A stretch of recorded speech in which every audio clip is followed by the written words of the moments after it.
इनको चलो आज हम लोग देख रहे हैं ईसोप बाय अनलिस्टेड कंपनीज। ठीक है, ओके कंट्रोल बी। अभी ईसोप्स जो है वो लिस्टेड अनलिस्टेड दोनों कंपनियां देती हैं। तो ये समझने से ओके पहले अपने को मालूम होना चाहिए कि ईसोप्स का मतलब क्या है। ESOP okay meaning, purpose, method, implementation.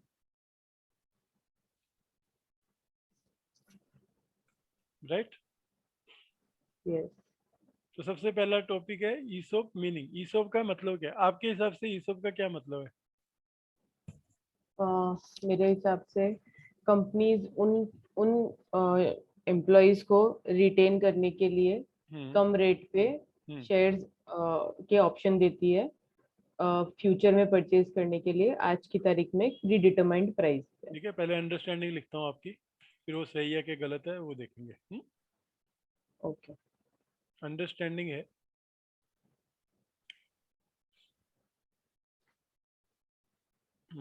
Company for retaining employ grant. क्या ग्रांट करती है? शेयर के ऑप्शन। ऑप्शन ऑप्शन किस चीज की? To buy. Stock option to buy shares कौन से शेयर? Company share at company share pre a determined pre price determined price at a future date. At a future date. ठीक है, सो हाँ ब्रॉडली अंडरस्टैंडिंग क्लियर है। इसके फिर वेरिएशंस भी हैं कि कंपनी ऑप्शन की जगह शेयर्स। एक सेकेंड सर वॉइस क्लियर नहीं है। एक सेकेंड मैं गेट खोल देती हूँ।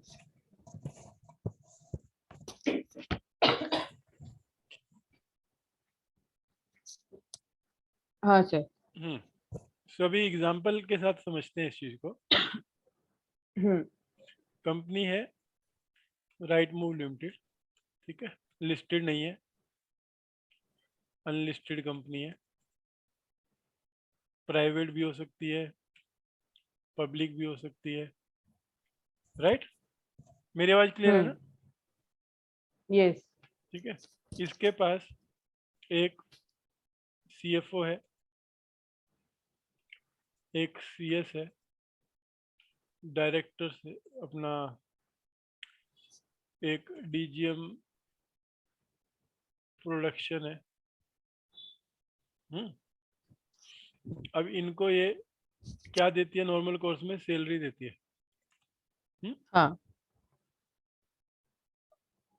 अब ये चाहती है कि एक वर्ड है एम्प्लॉइज बिकमिंग स्टेक होल्डर। अगर एम्प्लॉइज को, बिकॉज शेयर्स जो है वो रिफ्लेक्ट करती है कंपनी की परफॉर्मेंस को। राइट, हम्म अगर कंपनी की परफॉर्मेंस अच्छी है तो वेल्थ क्रिएट होगी, प्रॉफिट होगा, रिजर्व सरप्लस होंगे, डिविडेंड दिए जाएंगे, शेयर की वैल्यू बढ़ेगी। हाँ तो अगर एम्प्लॉइज को ये जो सीएफओ सीएस डीजीएम है सैलरी के अलावा if we give them right to become shareholder. हम्म ठीक है, अब ये right subject to certain conditions है। ये कंडीशन टाइम बेस्ड हो सकती है, परफॉर्मेंस बेस्ड हो सकती है, मिक्स्ड भी हो सकती है। हम्म। अगर हम ओके उनको ये राइट देते हैं कि हम आपको कंपनी के शेयर होल्डर्स बनाएंगे, सब्जेक्ट टू आप कुछ कंडीशन पूरी करो, लाइक व्हेन यू से टू रिटेन एम्प्लॉय, सो वहां पे आपको हम्म टाइम बेस्ड दोगे कि अगर आप कंपनी में 1 साल रहे तो हम आपको कंपनी के इतने शेयर देंगे, 2 साल रहे तो इतने शेयर देंगे, 3 साल रहे तो इतने शेयर देंगे। राइट तो एम्प्लॉय मोटिवेटेड रहेगा कि अगर कंपनी की प्रोग्रेस अच्छी जा रही है और वो 3 साल रुकता है, तो जो शेयर्स उसको मिलेंगे उसके बेस पे वो जब उनको बेचेगा तो उसको ज़्यादा पैसा मिलेगा, which will be over and above the salary. Yes. ये हुआ टाइम बेस्ड। इसमें वो आदमी कैसा परफॉर्म कर रहा है उससे कोई लेना देना नहीं है। सो आपने क्या बोला सीएफओ को, we will give you option to buy 1000 shares of company जिनकी प्रेजेंट मार्केट वैल्यू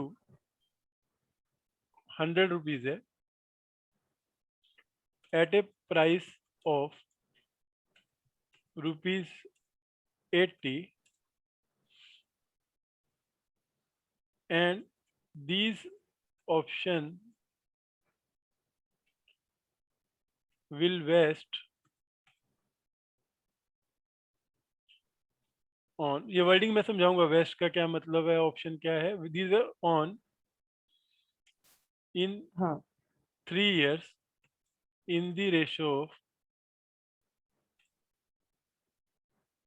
300, 300 and 400। ठीक है। 300 400 मतलब 30%, 30% एंड 40%, तो 300 उसको मिलेंगे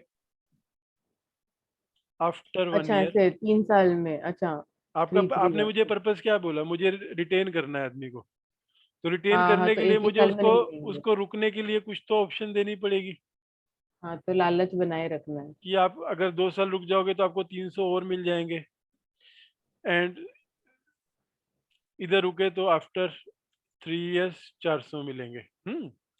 अब गॉट इट। सिनेरियो, दो ही सिनेरियो हो सकते हैं, प्रॉफिटेबल हम्म। कंपनी हाँ या लॉस मेकिंग कंपनी। हाँ। प्रॉफिटेबल कंपनी है तो अगर वो अच्छा प्रॉफिट कमा रही है और उसका वैल्यूएशन के बेस पे आफ्टर फर्स्ट ईयर शेयर का वैल्यूएशन आ रहा है 500 रुपये, सेकेंड ईयर 1000 और थर्ड ईयर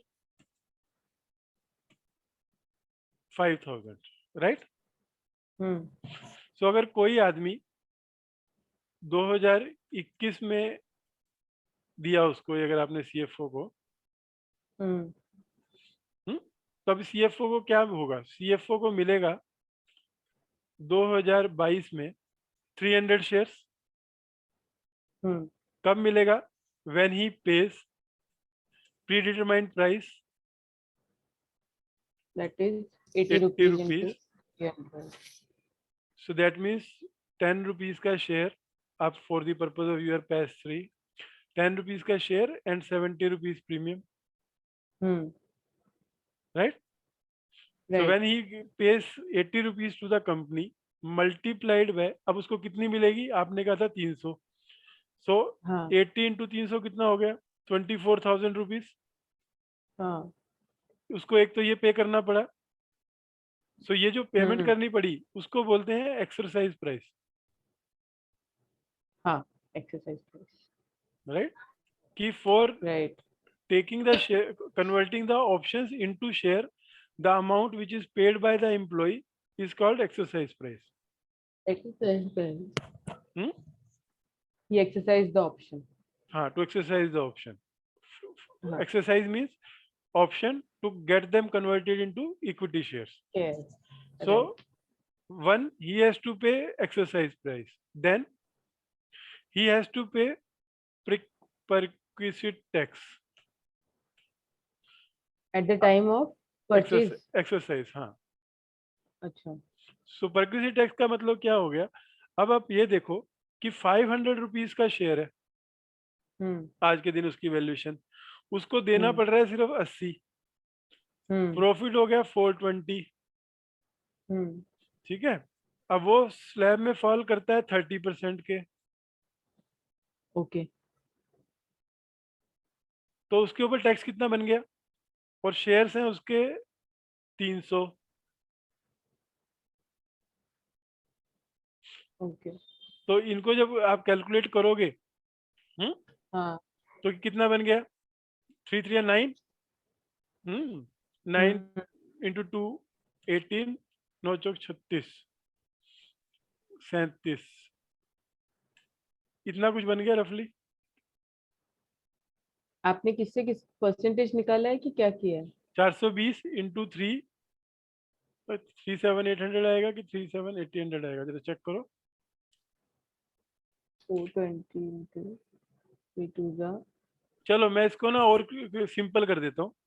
हम एक्सरसाइज प्रिडिलेटरम प्राइस को 100 कर देते हैं। तो ये अपने को मैथ के लिए थोड़ा ज्यादा मेहनत नहीं इजी करनी पड़ेगी। रहेगा। हाँ तो अभी क्या हुआ, उसको अभी यहाँ पे देना पड़ा 100 रुपये, 10 रुपये ये 90 रुपये प्रीमियम, पेमेंट हम्म करनी पड़ गई 30,000 एक्सरसाइज प्राइस। एक्सरसाइज प्राइस तो क्लियर है हम्म कि जो प्रीडिटरमाइंड प्राइस था और जितनी ऑप्शन उसको एक्सेस हुई जो वो लेना चाहता है, हम्म उनको मल्टीप्लाई करो तो वो एक अमाउंट आ गई। हम्म फिर टैक्स कैसे निकला? 500 में से 100 रुपये तो उसको देना ही पड़ रहा है, तो उसको एक्चुअल में तो प्रॉफिट कितना हो रहा है? 400 400 रुपये। अब टोटल प्रॉफिट कितना हुआ? 300 शेयर्स पे आराम से समझ, 12,000 1,20,000, 1,20,000 राइट।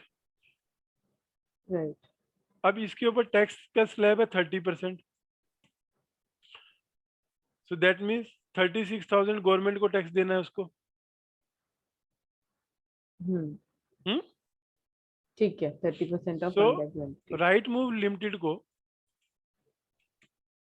अपना जो शेयर 500 रुपीज का था जिसकी वैल्यू, हम्म उसके हम्म अगेंस्ट में क्या मिला? 100 रुपीज। हाँ और जो टैक्स का मिला पैसा, 36,000 को रफली टा- 120 रुपये टैक्स पड़ गया पर शेयर, ये चला हाँ गया गवर्नमेंट को। हाँ तो कंपनी को तो कुछ नहीं मिला, हाँ टैक्स का तो कुछ भी नहीं मिला ना कंपनी को। कंपनी ने हाँ एम्प्लॉई से टैक्स कलेक्ट किया और गवर्नमेंट में जमा करा दिया। ये टीडीएस हुआ ना? हाँ, टीडीएस जैसा हुआ। हाँ तो कंपनी को एक्चुअली में 500 के अगेंस्ट में 100 रुपये आया। हाँ तो कंपनी ये डिफरेंस को कैसे रिकॉग्नाइज करेगी? Employee cost,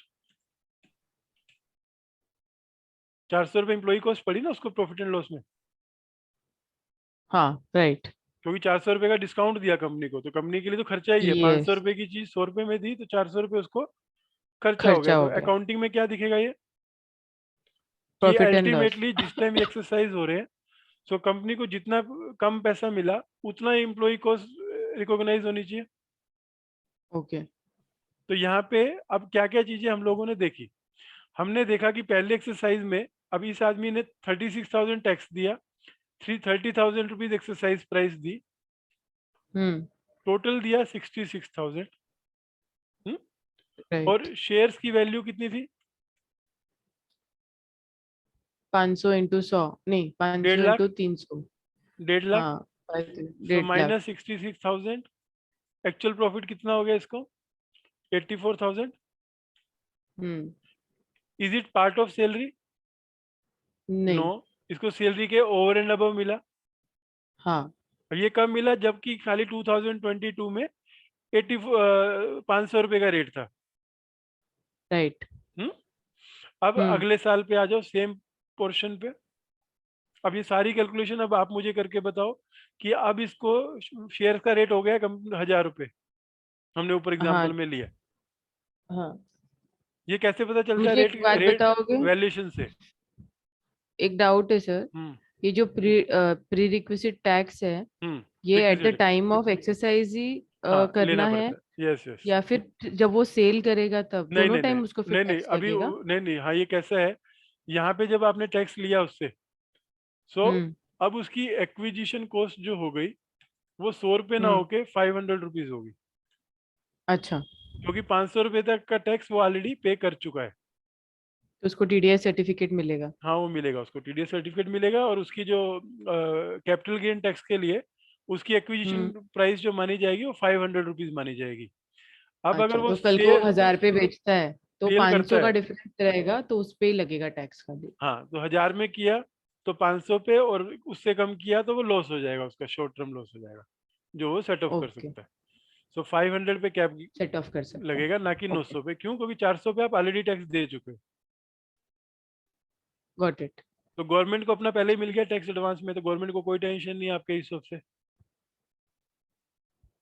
right. आवाज चली गई, हाँ। हम्म। अब ये सेकंड एग्जांपल में जब हमने 1000 का रेट लिया, तो प्लीज अब मुझे सारी की सारी हाँ, फिगर्स बताओ कि पहले मैं क्या लिखूं, पैसा उसको कितना पे करना है 2023 में।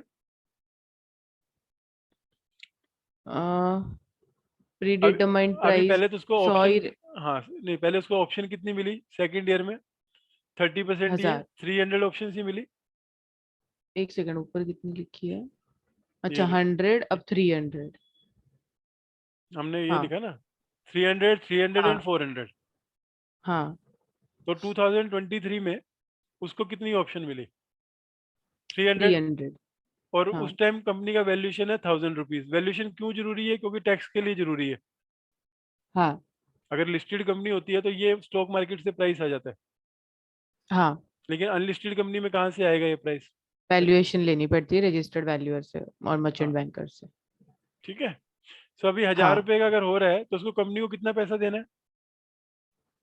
कंपनी को तो वो 100 रुपये दे रहा है क्योंकि प्री डिटरमाइंड तो प्राइस है वो। एक्सरसाइज प्राइस कितना रहेगा? 100 रुपीज। मैं टोटल अमाउंट कितनी देनी पड़ेगी टोटल सेम? टोटल अमाउंट देनी पड़ेगी 30,000। राइट, यही लिखा है हमने। अब टैक्स उसका हाँ, कैसे कैलकुलेट होगा? टैक्स कैलकुलेट होगा 1000 माइनस 100, तो कितना हो गया? 900। तो 900। प्रॉफिट कितना हो गया उसको? 2,70,000। 9 3 27, तो 2,70,000। और उसका 30% टैक्स हो गया 81,000। ओके। राइट। उसको देना पड़ेगा राइट। कंपनी को कितना? 1,11,000। लेकिन एक लाख ओके। ग्यारह हजार देने के बावजूद भी उसको जो रियलाइज हुआ, 300 ऑप्शन 1000 रुपए के हिसाब से 3 लाख रुपीज। टू 3 लाख कैसे हुआ? तीन, हाँ, 300 ऑप्शन 1000 के हिसाब से, राइट, 3 लाख। देना कितना पड़ा? 1,10,000 और प्लस मिला के दोनों, 81। 81 प्लस दोनों 30, वन मिला लैख के, टेन हाँ, 1,10,000 देना पड़ा तो उसको उसको कंपनी कितना को। प्रॉफिट हो गया इस सेकंड ईयर में? 2,90,000। 1,90,000। नहीं, 1,90,000, राइट। सॉरी। अभी हाँ। सेम फिर से जा तीसरे साल में। ओके। ये तीनों टू एग्जाम्पल जो है थाउजेंड मैं क्यों ट्वेंटी बता फोर रहा हूँ, क्योंकि जितने भी वर्ड्स मैं बताऊंगा, वेस्टिंग, लैप्स, कैंसल्ड, एक्सरसाइज, वो सब यहीं से निकल के आएंगे। ओके। अब 2024 आ गया, अब उसको ऑप्शन हाँ, मिली है 400। 800। ठीक है। और हाँ, रेट हो गया, हमने ऊपर बोला 5,000। अब जरा प्लीज पाँच बताओ उसको हजार कितना एक्सरसाइज प्राइस देना पड़ेगा? 1000, सॉरी, 400 ऑप्शन आएंगे, 5,000 प्राइस हो गया, हम्म। तो 5,000 इंटू 100 हो गया 5 लाख। नहीं नहीं, देना कितना पड़ेगा उसको कंपनी को? 100 इंटू 400। क्यों? हाँ, 100 × 400। ठीक है, तो सौ ये इंटू कितनी चार अमाउंट सौ होगी?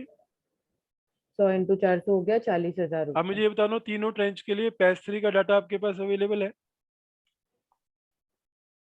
पैस्ट्री का डाटा अवेलेबल है मतलब? पैस 3 में यही पूछता है कितने शेयर, कितना फेस वैल्यू, कितना प्रीमियम। हाँ हाँ, अच्छा, हाँ, भरने के लिए, राइट। तो 22 का पैस 3 रेडी है, 23 का पैस 3 रेडी है, 24 का भी पैस 3 रेडी है। हाँ, अब चालीस इस हजार एक लाइन से आप पैस 3 भर सकती हो ना। हाँ जी, कर सकते हैं।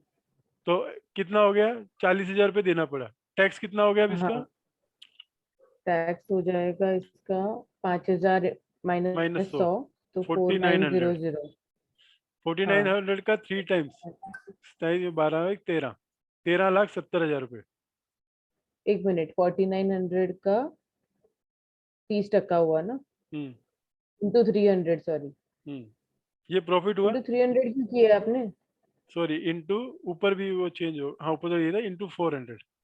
इंटू 400, ठीक है, तो हो कितना हो गया जाएगा? चार 19 दिन लाख। 36, 6। 19,60,000। इतना उसको तीसरे साल मिल रहा है। उसके हाँ, अगेंस्ट में इसका टैक्स कितना देना पड़ रहा है इसके ऊपर? 30%। तो 30% कितना हो गया? 18 और 19 से 8 87, 88, 800। 8 लाख रफली इतना होगा। कितना होगा 19,60,000 का into 30%? 30%, 8 58,80,000। 891 कुछ होगा। 8,000। नहीं नहीं, 588,000। हम्म 588,000। 19 से 5 उन्नीस 8 छः 8 ये 19,60,000 है ना। हाँ, हाँ, 588,000। और उसको देना कितना पड़ा? प्लस 40। हम्म तो उसको टोटल हाँ, देना पड़ा 6,28,000। नहीं, 6,28,000 राइट। कमाई कितनी हुई उसकी? कमाई हुई उसकी 20 लाख। 5,000 इंटू 400 तो हो गई 20 लाख। हम्म अब 20 लाख माइनस में से देना बीस पड़ा लाख छः में से अट्ठाईस तो 13,72,000 उसकी कमाई हो गई। 13 लाख। 72,000। अब मुझे ये बताओ, सिंपल हाँ इतना देने से इतना देने से एक आदमी 3 साल में 2 लाख 3 16 लाख रुपए कमा रहा है।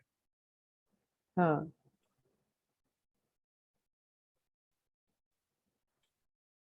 सो क्या वो आदमी 16 लाख कहाँ कमा रहा है सर? यहाँ 13 लाख कमाया? नहीं नहीं, एक मिनट, मेरे को ये जानना है कि ये जो फर्स्ट सेकंड थर्ड ईयर का ऑप्शन है, हम्म, ये ऐसा है कि इस साल में 300 मिलेंगे, फिर वापस 300 मिलेंगे, फिर वापस 400, तो तभी टोटल बेसिकली। तभी तभी 1000 पूरे होंगे ना। आपने 1000 ऑप्शन दिया उसको। हाँ ठीक है।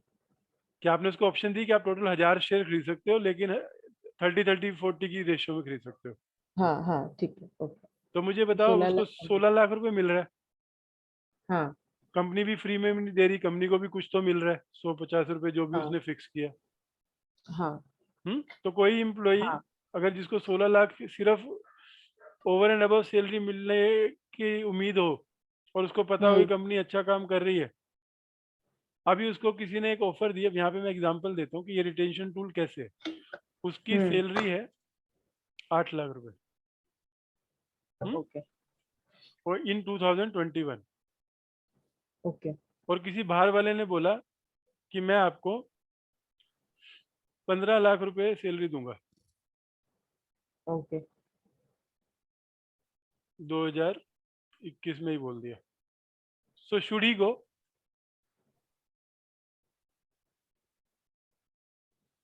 डबल सैलरी मिल रही है अभी, तो देखिए यहाँ उसको, भी बढ़ेगी उसकी। यहाँ पे सैलरी बढ़ेगी नहीं बढ़ेगी सेकंड इशू है, लेकिन शेयर्स में उसको 16 लाख रुपए मिल जाएगा। हम्म। हम्म 3 साल बाद। तो अगर आपके पास ये ऑप्शन है, सपोज आपको आपकी कंपनी ने ऑप्शन दी, और आपको पता है कि हम्म मेरी कंपनी की मार्केट वैल्यू इतनी चल रही है, मेरे को इतने रुपए पे मिलेगा। तो हम्म आप सिंपल मैथ करके कैलकुलेट करते हो कि ये कितने की वैल्यू के हैं। तो हमारे केस में ये ईसॉप 16 लाख की वैल्यू के हैं। हम्म। तो 3 साल में आपको 16 लाख रुपए एक्स्ट्रा मिलने वाला है। हम्म हाँ अब किसी हाँ। ने आपको आज ही 15 लाख ऑप्शन दे दी, हम्म। तो आपको 7 लाख एक्स्ट्रा दे रहा है। हाँ, 7 इस साल में। 7 7 7, 7 3 जा 21। तो 21 मिल रहा है। हाँ सो आप कंपेयर क्या करोगी, विद और ठीक है सर, विदाउट यहाँ पे ऑप्शन सैलरी में? भी तो मिल रही है।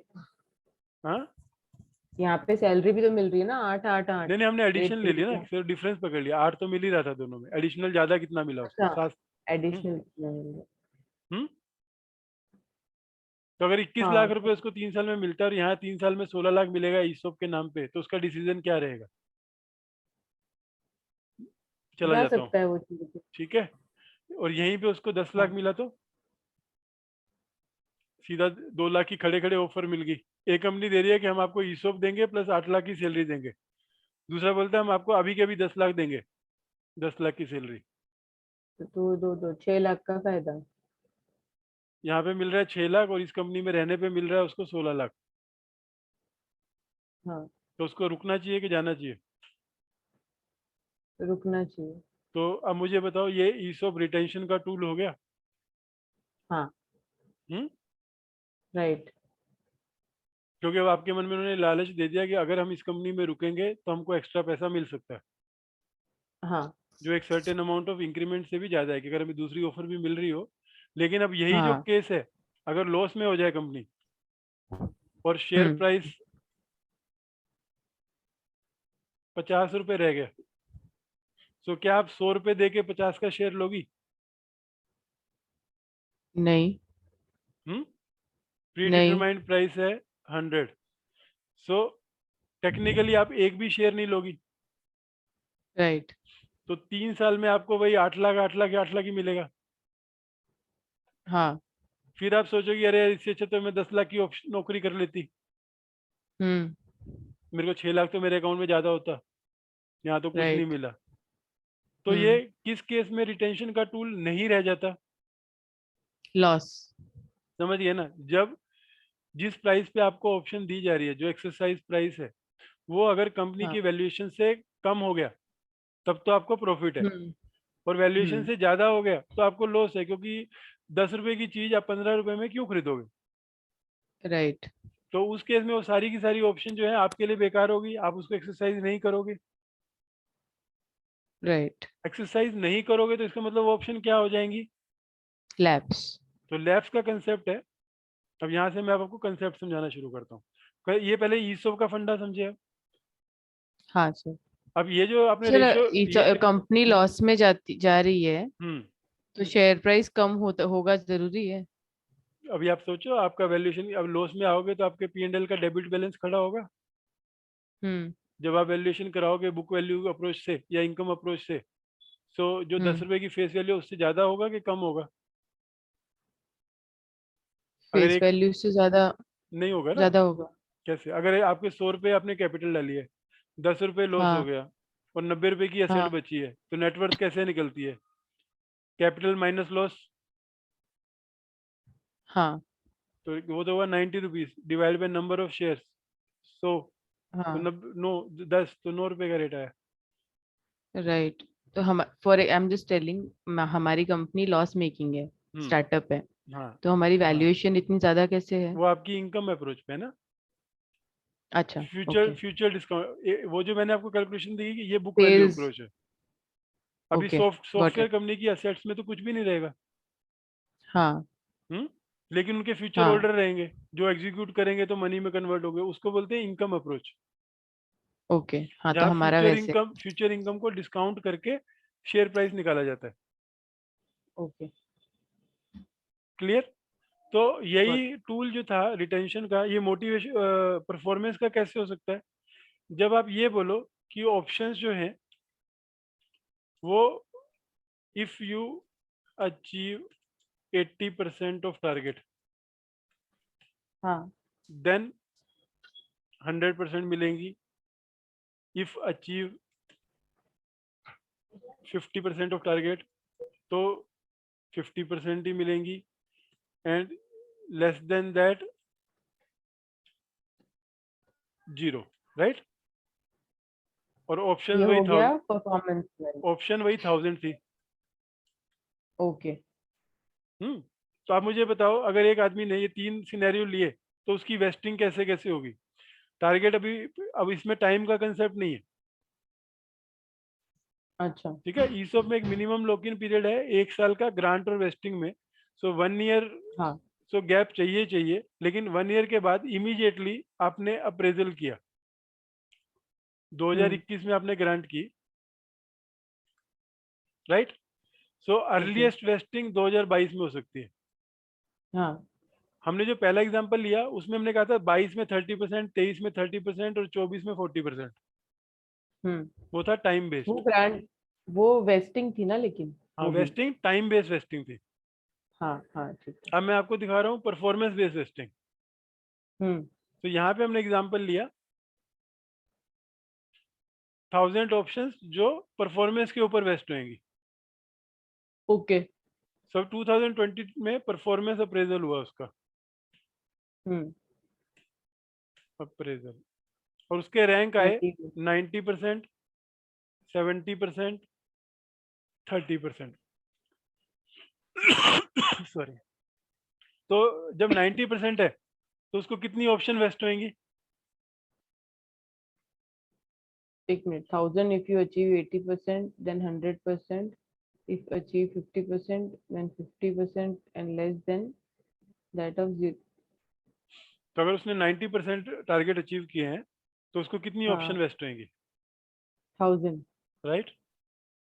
हाँ अभी रेट का सिस्टम वही है कि अभी उस दिन 500 का रेट चल रहा था। हाँ प्राइस आपने 100 एक- रुपये ही लिखा था, हाँ तो उसको वही इस 1000 ऑप्शन के ऊपर 100 रुपये टैक्स एक्सरसाइज प्राइस लगेगा। देना है, एंड हम्म 400 रुपये 500 माइनस 100 के ऊपर टैक्स देना है। हाँ राइट। ठीक है।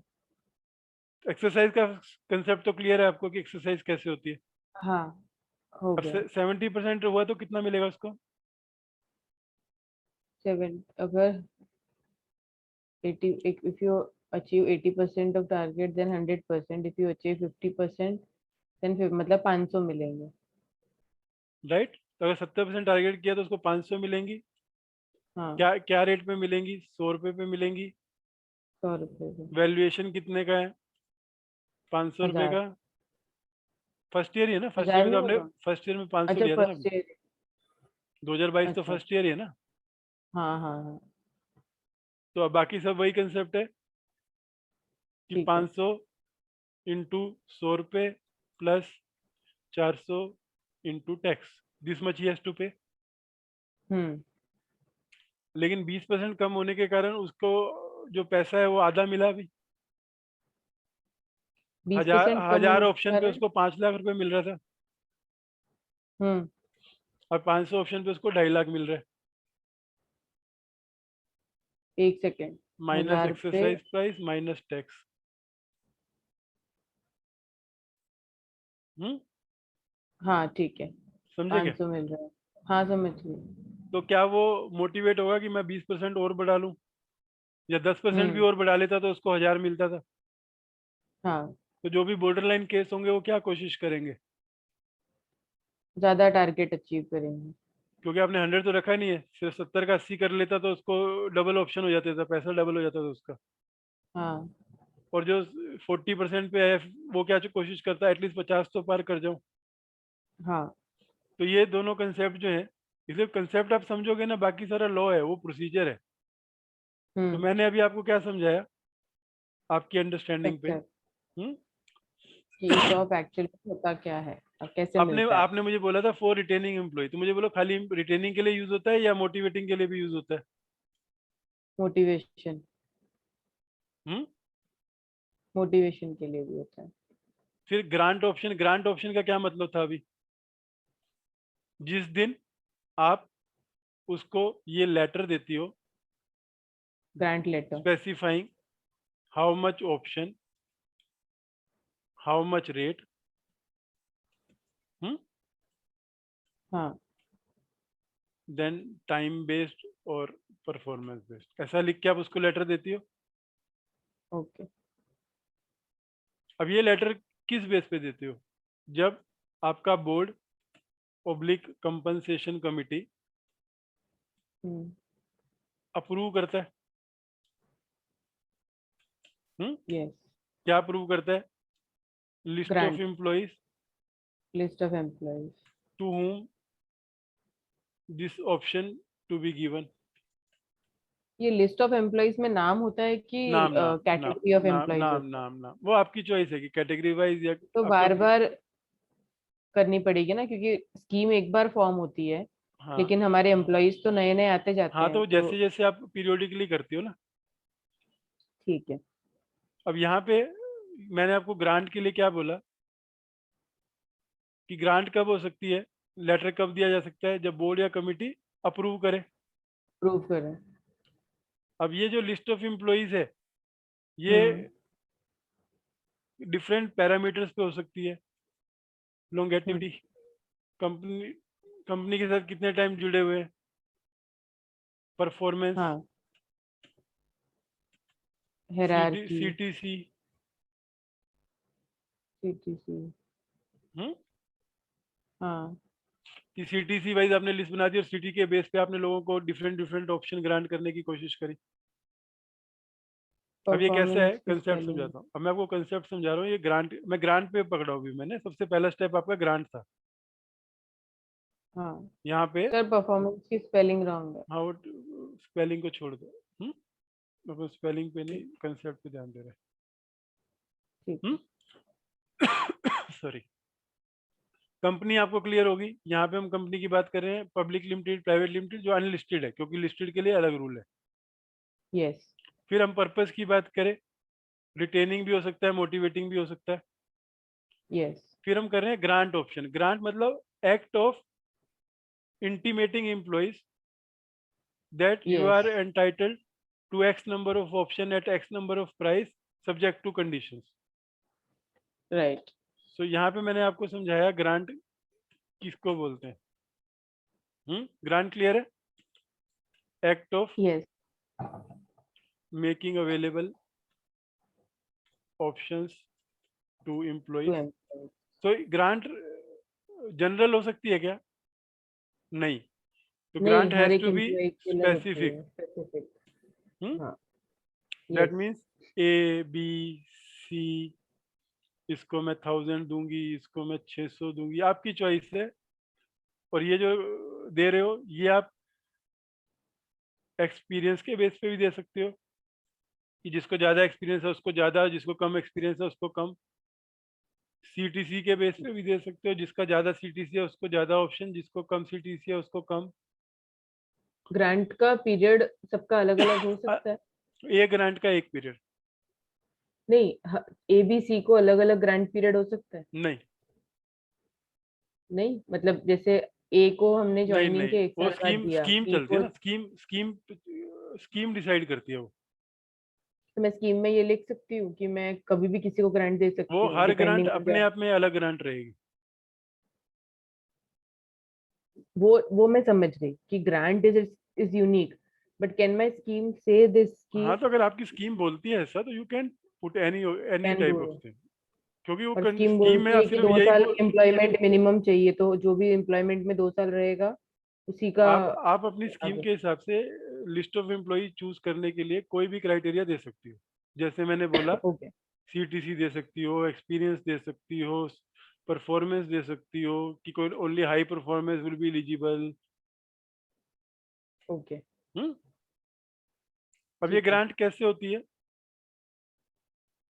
By through letter, resolution approval of board, by passed by resolution board board और compensation committee. Committee, by giving a letter. अब ये लोग किस बेस पे करते हैं? इसके लिए स्कीम चाहिए। हम्म। स्कीम क्या कहेगी? टोटल ऑप्शंस कितनी है? तो ये क्या होगी? स्कीम प्री रिक्विजिट होगी। ओके। बिना स्कीम के आप कोई ऑप्शन नहीं दे सकते। राइट। सो आपको एक ईसॉप स्कीम बनानी पड़ेगी, हम्म हम्म। जो स्पेसिफाई यस। करेगी टोटल कितनी रिजर्व की हैं ऑप्शंस आपने। हाँ। फिर आपकी कंडीशंस, हम्म। और बोर्ड को power to decide list price, ये सब कंडीशनें रहेंगी उसके अंदर। यस। अभी ईसॉप स्कीम जो है, ईसॉप स्कीम कैसे बनेगी? जब तक शेयर होल्डर अप्रूव नहीं करेंगे।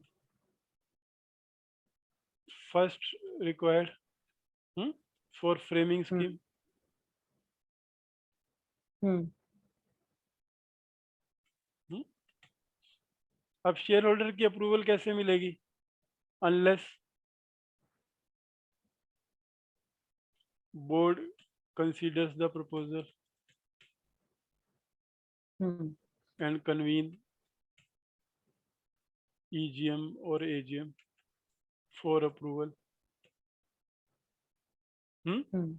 अब बोर्ड कैसे कंसीडर करेगा proposal?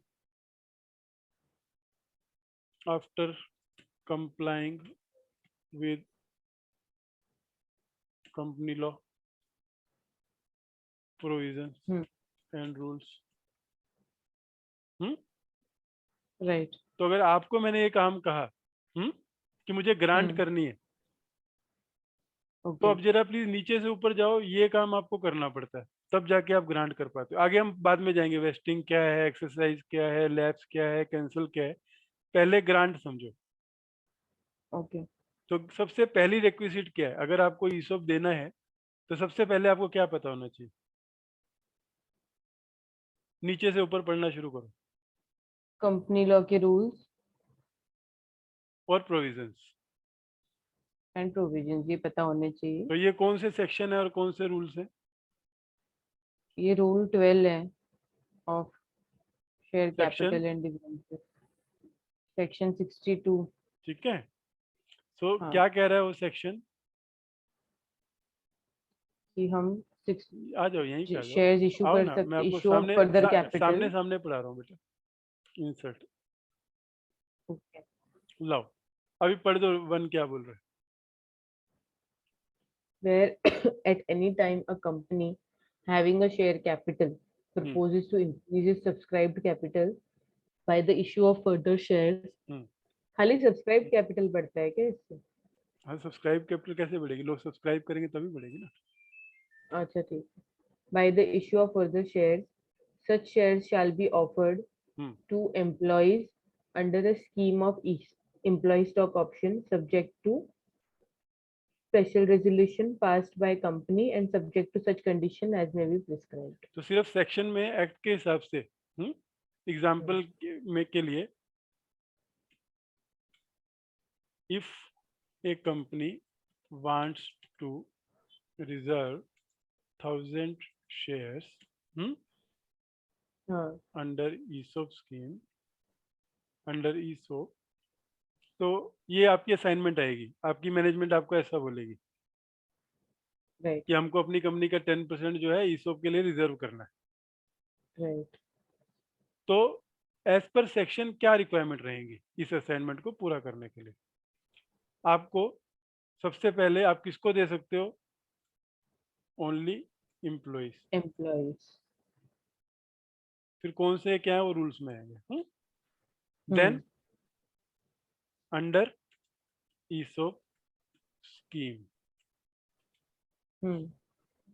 subject to special resolution, subject to conditions, ठीक है। तो अगर आपका प्रमोटर ये बोलता है कि मुझको मेरे कंसल्टेंट को भी देना है, उसको भी कवर कर लो, तो आपका आंसर क्या रहेगा? नहीं, कंपनी के पेरोल पे होना चाहिए वो। एम्प्लॉय होना चाहिए। एम्प्लॉय की डेफिनेशन जो एम्प्लॉय भी होना इन्होंने दी चाहिए। है उसके अंदर होना चाहिए। फिर बोला है यस स्कीम क्या बनानी है, हमने रेजोल्यूशन पास कर दिया, आप दे दो, मैंने कहा आपको इतने दे दो, तो आप लिख के दे दो उसको। अब ये बोर्ड नहीं, मीटिंग बुलाओ, scheme अभी सिंपल सिंपल एग्जांपल ले लो ना। आपने बोला कि मेरे बॉस ने बोला ईसॉप देनी है, मैंने बोर्ड मीटिंग में प्रपोजल डाला और हर एम्प्लॉय को बोल दिया भैया तुमको हजार हजार ऑप्शन हम दे रहे हैं। So will it be in compliance of law? नहीं, ये सब क्यों बता स्पेशल रहा हूँ? क्योंकि मैंने आपको रेजोल्यूशन सबसे पास पहली चीज करना। बताई ईसॉप करने के लिए। सबसे पहली चीज है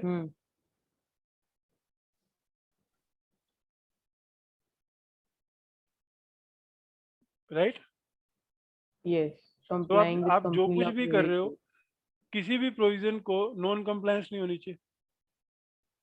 राइट अगर किसी प्रोविजन की नॉन कंप्लायंस नहीं हो रही है, so you are free to do whatever you want to do. Okay तो आपको जब ईसॉप करना है तो आपको इतना ही ध्यान देना है कि जो सेक्शन में लिखा हुआ है, रूल्स में लिखा हुआ है, कहीं पे भी मेरे कुछ करने से उसकी वायलेशन ना हो जाए। तो जब गॉट आपके इट। एमडी ने आपको ये बोला कि भैया आप बोर्ड मीटिंग में बुला के ईसॉप दे दो कल के कल, और वो भी बड़ी गुस्से की टोन में बोला, हाँ तो आप क्या कहोगी? हाँ सर कल ही दे देती हूँ। नहीं, मैंने कहा मैं देखूंगी पहले सब कंप्लायंस हुआ है कि नहीं हुआ हाँ, है। तो वो कंप्लायंस के लिए आप उसको क्या समझाओगे? अच्छा क्या कंप्लायंस करनी पड़ती है, टेल मी। तो आप क्या बोलोगे उसको? यही कि सबसे पहले हमें बोर्ड मीटिंग बुलानी है, बोर्ड में नहीं नहीं, वो तो प्रपोजल ऐसा है, रखना अगर है। एकदम जनरल बोला, अभी सेक्शन ही पढ़े ना, रूल्स में क्यों जा रही अच्छा, हो? सेक्शन ने क्या बताया आपको?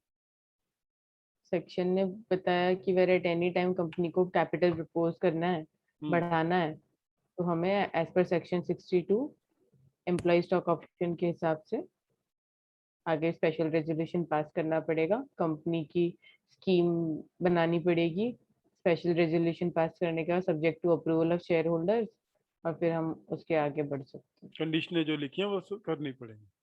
हाँ, वो सब सो फुलफिल करनी पहले पड़ेगी। आप इतना बेस समझ गई हो कि बिना स्कीम बनाए, बिना हम्म स्पेशल रेजोल्यूशन पास हुए, अब ये मैटर ऑफ परसेप्शन है, स्कीम पहले के शेयर होल्डर अप्रूवल के बाद में। तो स्कीम तो अप्रूव जनरली सब्जेक्ट ये ड्राफ्ट लोग स्कीम अप्रूव बन जाती करेंगे है, ना। जनरली बोर्ड ड्राफ्ट स्कीम हाँ अप्रूव कर देता है, उसकी टर्म्स कंडीशन शेयर होल्डर्स के पास डालता है, शेयर होल्डर उसको ओके हाँ, करते हैं, तो फिर वो स्कीम जो है वो बाद में साइन होती है, ये बोलते हैं कि शेयर होल्डर ने अप्रूव कर दिए। स्कीम साइन कौन करता बोर्ड ऑफ है? डायरेक्टर का ऑथराइज डायरेक्टर्स पर्सन, करते हैं ना। बोर्ड ऑफ डायरेक्टर जो हाँ ऑथराइज किए गए।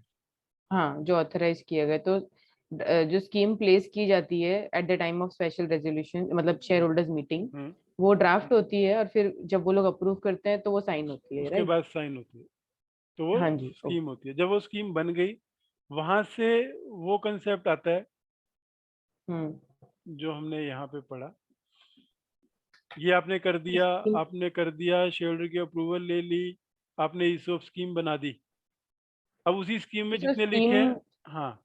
सर एक डाउट है, स्कीम का वैसा वो चीज नहीं होती जैसे हम अडॉप्शन ऑफ फाइनेंशियल्स लेते हैं, हम्म। तो हम यही लिखते हैं ना कि ड्राफ्ट वाज प्लेस हाँ नहीं, हाँ, तो साइंड वैसे होते हैं, वैसे ही रहते हैं ना। बट वो तो साइन हो चुके होते हैं ना ऑलरेडी। नहीं, ड्राफ्ट साइन कैसे होता है? अप्रूवल के बाद ही साइन होते हैं। अरे नहीं सर, अपनी अपने हमारे जो फाइनेंशियल्स होते हैं जो एजीएम में अडॉप्ट होते हैं, वो तो ऑडिटेड तो है वो ना, हम वो ऑडिटेड रखते हैं, ड्राफ्ट ऑडिटेड, थोड़ा रखते हैं, वो तो ऑडिटेड अकाउंट रखते हैं। हाँ यहाँ तो आप ऑडिटेड ड्राफ्ट वाले ही की बात है। चाहिए। ठीक है, ओके, बोर्ड मीटिंग में सब ड्राफ्ट रखते हैं ना हर चीज, और अप्रूवल गॉट होने इट। के बाद साइन करते हैं। हाँ, मैं वही पूछ रही थी कि हम बोर्ड में, हम इसमें तो बोर्ड में हमने ड्राफ्ट ड्राफ्ट रखे रखा जाते और हैं, साइन। बोर्ड में ड्राफ्ट हाँ रखा जाता है, वही ड्राफ्ट शेयर होल्डर के पास, उसकी टर्म्स कंडीशंस जाती हैं, शेयर होल्डर अप्रूव हाँ, करता है, उसके बाद साइन होता है। अगर बोर्ड पहले साइन कर दे और शेयर होल्डर अप्रूव नहीं करे तो स्कीम की क्या बट वैलिडिटी? फाइनेंशियल्स के केस में ऐसा नहीं है ना, फाइनेंशियल्स तो फाइनेंशियल पहले ही ऑलरेडी साइन हो ऑडिटेड जाते हैं। अकाउंट्स जाते हैं। ओके, ठीक है। हम्म। इवन डायरेक्टर रिपोर्ट हम्म। वो भी प्री बोर्ड, साइंड होती हाँ, है। पर बोर्ड मीटिंग में ड्राफ्ट जाता है। हाँ, वो पता है, बोर्ड मीटिंग में ड्राफ्ट। तो पहले आप ये समझे क्या कि ग्रांट हम्म, करने के लिए जो रिक्विजिट है, अभी आप पूरा प्रोसेस आप एक समझ पा रहे हो, एक से लेके by resolution pass by board committee से। यस। इसके बाद अगर पास हो गया तो उसके बाद क्या होगा? लेटर इशू किया जाएगा, letter of grant, grant letter. Issue to employee. फिर क्या होगा?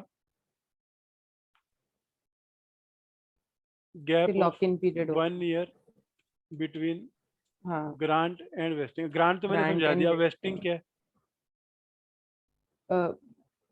गैप ऑफ मिनिमम 1 ईयर है ना। वो तो गैप हो गया, उसे it lock can in, be more उसे देन उसे 1। लॉक इन पीरियड बोलते हैं। हाँ, तो ये गैप ऑफ 1 ईयर इज हो गया हम्म, लॉक इन पीरियड। मैं सारे कंसेप्ट समझा दूंगा आपको, कोई भी ऐसा कंसेप्ट नहीं होगा जो आपको नहीं हो। अब हम बात कर रहे हैं वेस्टिंग क्या होती है। वेस्टिंग वो होती है जब आपको आज से ये ऑप्शंस शेयर में, when you शेयर्स बन when you जाएंगे become entitled to exercise, to exercise. हाँ, that point of time is called vesting, that process. Vesting, हम्म। ठीक है। so इसका मतलब क्या हो गया? जब तक ऑप्शन वेस्ट नहीं होती तब तक वो क्या रहती है? अनवेस्टेड और वेस्ट होने के बाद क्या बन जाती है? शेयर्स। वेस्टेड शेयर तो नहीं बनती जब तक एक्सरसाइज नहीं होता। अच्छा, शेयर्स। हम्म। हम्म, अनवेस्टेड और वेस्टेड का फर्क समझो। हाँ हाँ, एंटाइटलमेंट नहीं रहती है आपको तब फिर तक। एंटाइटलमेंट और शेयर में कन्वर्ट होना दो अलग एक्शन है। Got it. आज से आप एलिजिबल हो गए हो हाँ, लेकिन आप खरीदने लेते हो के नहीं लिए, लेते हो वो आपके ऊपर है। वो अगर आपके प्राइस ऊपर है, कम है तो अगर आप नहीं लॉन्ग में लोगे। है तो मैं नहीं हम्म। लूंगी। हाँ, और राइट सबसे राइट। पहले हमने यहाँ पढ़ा कि गैप होना चाहिए, लेटर इश्यू होने के बाद 1 साल का गैप है। मिनिमम, हाँ। अब यहाँ से आपको इलिजिबल हो गए आप। हम्म, हम्म? हाँ, वेस्टिंग से एलिजिबल हो गए। अब आप क्या करोगे? अब आपके पास अगर टाइम बेस्ड है, अगर 1000 ऑप्शंस थी, 30, 30, 40, तो इसको अगर हमें आफ्टर 1 ईयर वेस्टेड और अनवेस्टेड में बांटना हो तो कैसे बांटेंगे? 1000 में से फर्स्ट ईयर में फर्स्ट जिस दिन खत्म हुआ है 1 ईयर ऑफ वेस्टिंग, उस दिन 300 मिलेंगे। 300 वेस्ट होगी, और अनवेस्टेड ऑप्शन कितनी है? 700। सो क्या वो पर्सन ये 700 ऑप्शन का पैसा दे सकता है क्या आज आफ्टर 1 ईयर? नहीं, नहीं, क्लियर है ना, नहीं दे सकता। नहीं तो दे कितने सकते। कितने का पैसा दे सकता है? 300 का। 300 का। हाँ। पर इसको देने के लिए क्या लाइफ टाइम है? नहीं, तो second year. Exercise to be done in how much period? Generally listed company में 2 ईयर्स है, रूल्स में देखेंगे कि कोई रिस्ट्रिक्शन है कि नहीं। सो हम लेटर से कंपनी ने फिक्स किया 2 ईयर्स। ओके। तो वेस्टेड ऑप्शन जो 300 है, उसका पैसा वो कब तक दे सकता है? अगर 2000 फर्स्ट ईयर जो है वो है 2022, हम्म। तो 22 से 23 और 23 से 24, हाँ, ये 2 साल में वो 300 का पैसा दे सकते हैं। जैसे ही 2024 खत्म हो गया ये वेस्टेड ऑप्शन क्या हो जाएंगी? लैप्स। और अगर उसने ले ली तो? दो ही ऑप्शन है, वेस्टेड ऑप्शन के साथ दो ही चीजें हो सकती एक्सरसाइज। है, या लैप्स होती हैं या एक्सरसाइज होती है। एक्सरसाइज। और कुछ तो हो ये सकता सर है? 2 साल, ये 2 साल इस 300 का एक्सरसाइज पीरियड है ना? यस। तो हाँ। 400 वाले का जो है, अगले 300 वाले का 2025, अगले 300 का 2026, ऐसे चलेगा। हमारा एक्सरसाइज पीरियड वेस्टिंग के दिन से चालू होता है। वेस्टिंग से चालू होगा। ओके। हम्म हाँ। तो अभी मुझे ये बताओ कि वेस्टेड ऑप्शन में लैप्स या एक्सरसाइज के अलावा और क्या हो सकता है? कुछ हो सकता है क्या? या तो जो ऑप्शन आपके पास है आप उसको ले लो या मत लो। कोई और ऑप्शन है फोरफिट इसमें? नहीं कर सकती कंपनी, फोरफिट। हम्म लैप्स। हाँ, फॉरफिट में लैप्स किया है ना। हाँ, बस ये दो ही ऑप्शन है। फॉरफिट के लिए बहुत रिस्ट्रिक्टेड केसेस है, only termination due to gross misconduct ही फॉरफिट कर सकती है हाँ। Vested option. हाँ, तो पैसा वाला है। अदरवाइज आप नहीं कर सकते। हाँ, एम्प्लॉय का कोई भी ऐसा बिहेवियर या हाँ, वही वो स्कीम में मिसकंडक्ट वो जो सब आपने लिखा रहता बोला। है। अभी आप समझे क्या?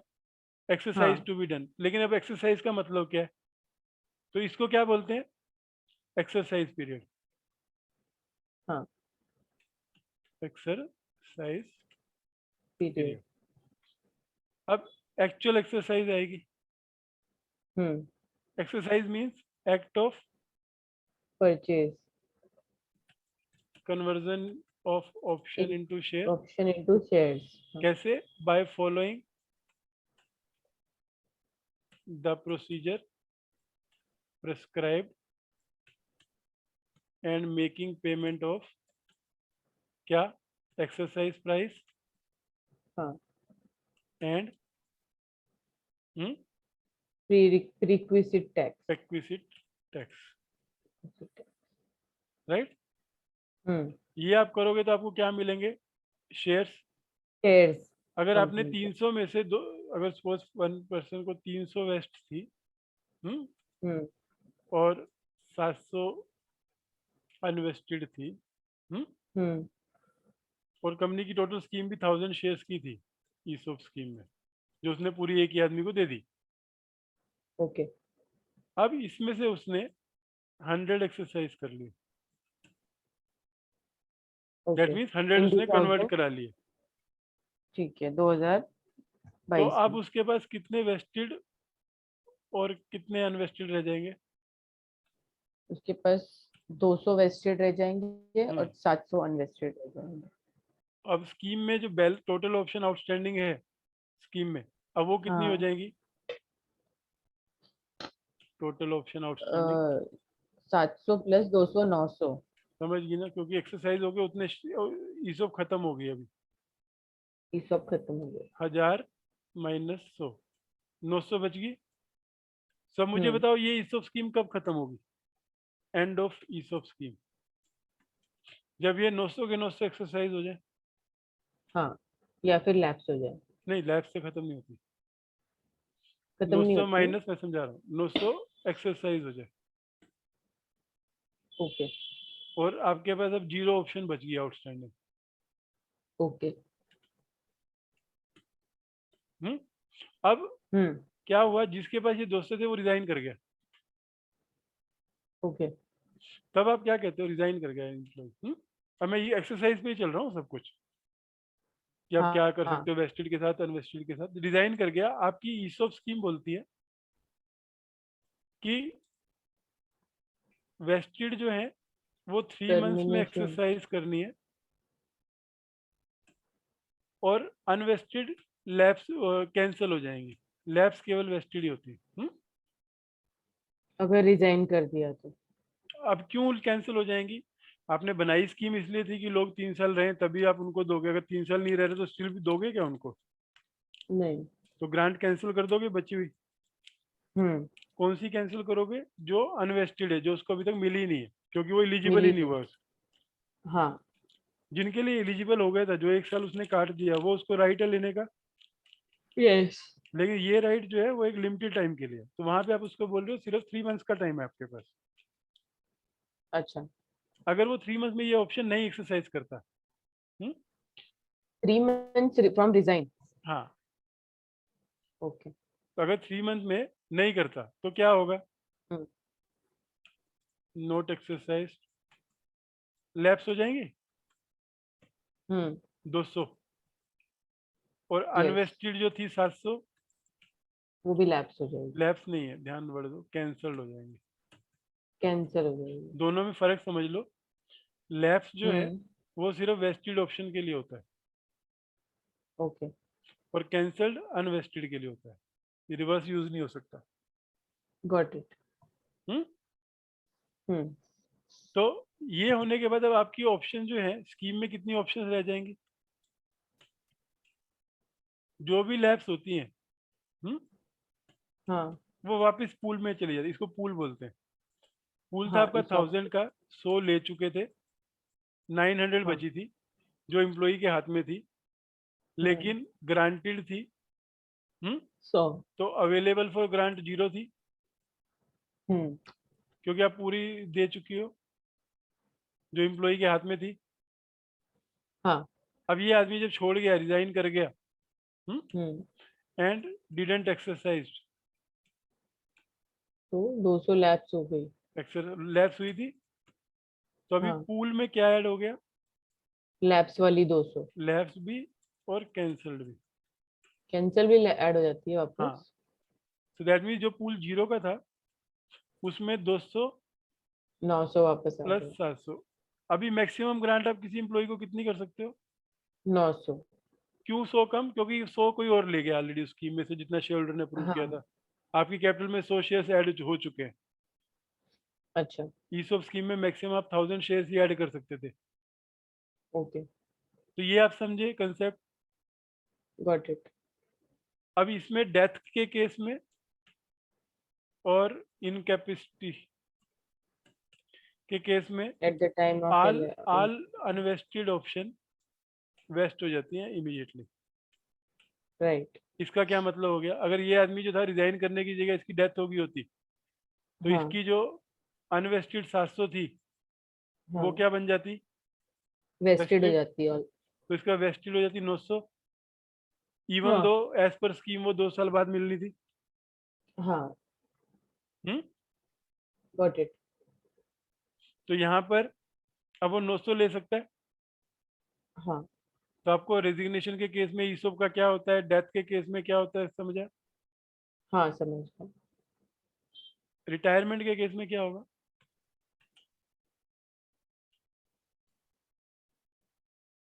आपने आज ग्रांट की और अगले दिन वो रिटायर हो गया, अभी तक तो कोई भी वेस्ट नहीं हुई थी, retire in the sense age age वाला एज रिटायरमेंट? के कारण। तो अगर अच्छा। आपकी स्कीम ये बोलती है कि रिटायर होने के बाद भी उसको ऑप्शन मिलेंगी, तो after 1 year, hmm. 2 year, 3 year still he is eligible to apply. Okay. Even after termination? हाँ, टर्मिनेशन नहीं, रिटायरमेंट, वर्ड्स अलग अलग हैं। हाँ, मतलब एम्प्लॉयमेंट में नहीं रहा है। Termination of as per employment. Scheme हो गया ये। हम्म। और टर्मिनेशन जो है, टर्मिनेशन परफॉर्मेंस बेस्ड भी हो सकता है,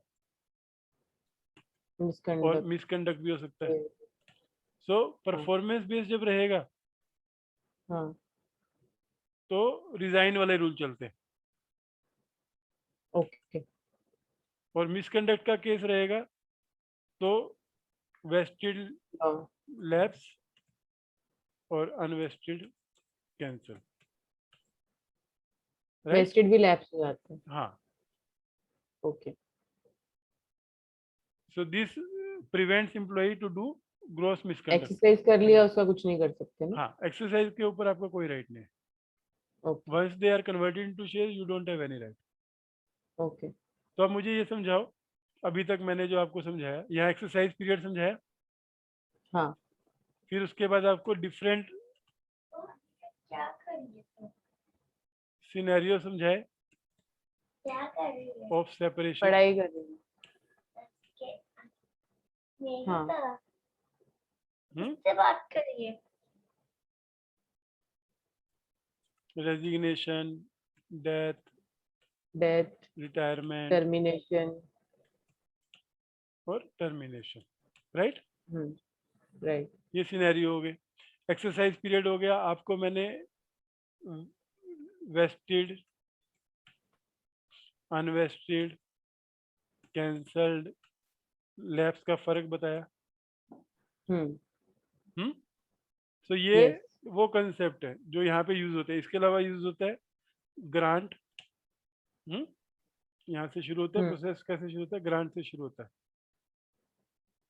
ग्रांट होती है पहले, वेस्ट होती है, अनवेस्ट रहती है, हाँ कैंसिल होती हैं, लैप्स होती हैं, या एक्सरसाइज एक्सरसाइज होती है। यही एक्सरसाइज यही कंसेप्ट है। इनमें से कोई सा ऐसा जिसका मीनिंग आपको नहीं पता होगी? गॉट नहीं सब समझ आ गया क्लियर? तो हम यहाँ यस से चल रहे थे, प्रोसेस से चल रहे थे।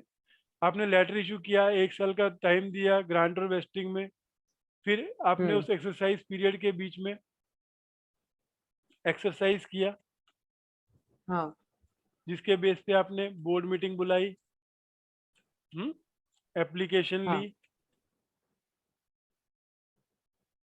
पेमेंट ली, हम्म अलॉटमेंट करी, कैश 3 फाइल किया, शेयर्स क्रेडिट किए। डीमेट है तो कॉर्पोरेट एक्शन, राइट। यस तो ये बोर्ड मीटिंग जो हम लेते हैं हाँ, इसी में अलॉटमेंट कर सकते हैं इसी इसी में में अलॉटमेंट इसी में करना होगी होता ना। है 1 साल बाद जब आपके पास एप्लीकेशन आई होगी, आप कैसे करोगी? अब ये कैसे होता है, जब हाँ वेस्टिंग हो गई तो हाँ आप इम्प्लॉइज को मेल डालती हो। कि वेस्टिंग चालू हो गया आपका इम्प्लॉई, उसका नाम है opening of exercise window, okay जो आपकी बोर्ड मीटिंग से रफली 10-15 दिन पहले रहती है। ओके तो कि ये जो शेयर होल्डर ये जो एम्प्लॉय होता है जिसका विंडो खुल जाता है ये उसको ईमेल जाता है जिनको भी वेस्टेड, आप उनको मेल में क्या डालोगे? जिन भी इम्प्लॉइज की, अगर सपोज आपके पास 500 इम्प्लॉई हैं, हाँ तो आप मेल डालोगे 500 लोगों को कि हमारी आने वाली बोर्ड मीटिंग इस टाइम पर है, इससे पहले जिसकी भी वेस्ट हुई है, अगर वो एक्सरसाइज करना चाहता है तो इस मेल के साथ हम एप्लीकेशन फॉर्म लगा रहे हैं, ओके जिसमें plus KYC documents, plus hmm payment के cheque, exercise price and perquisite tax हमको दे दो। हम्म इसके रिस्पॉन्स में इम्प्लॉय एक्सरसाइज करते हैं। तो बोर्ड मीटिंग हम्म होने से पहले आपको क्या आती है? एप्लीकेशंस, जो आप चेक करके हाँ लिस्ट ऑफ अलॉटी बनाती हो, यस अलॉटमेंट रजिस्टर बनाती हो, हम्म जो बोर्ड अप्रूव करता है। हम्म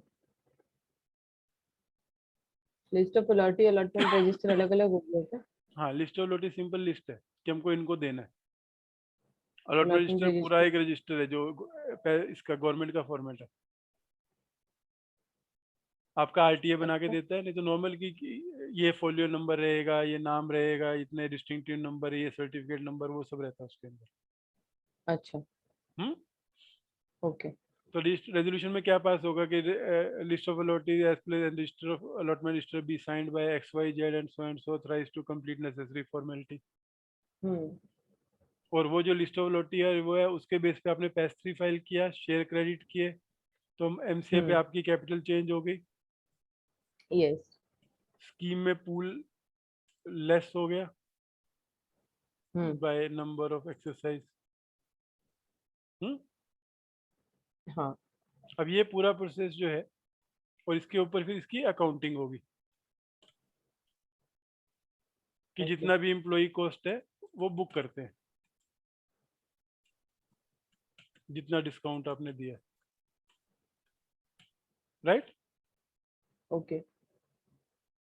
तो यहाँ से अब हम चल रहे थे नीचे से। अब इस पूरे प्रोसेस में मुझे बताओ, अब आपको अगर ईसॉप देने को बोला, आपको बोला मुझे समझाओ ईसॉप क्या होता है, तो आप हम्म। ये पूरा प्रोसेस उसको समझा सकती हो नीचे से ऊपर तक।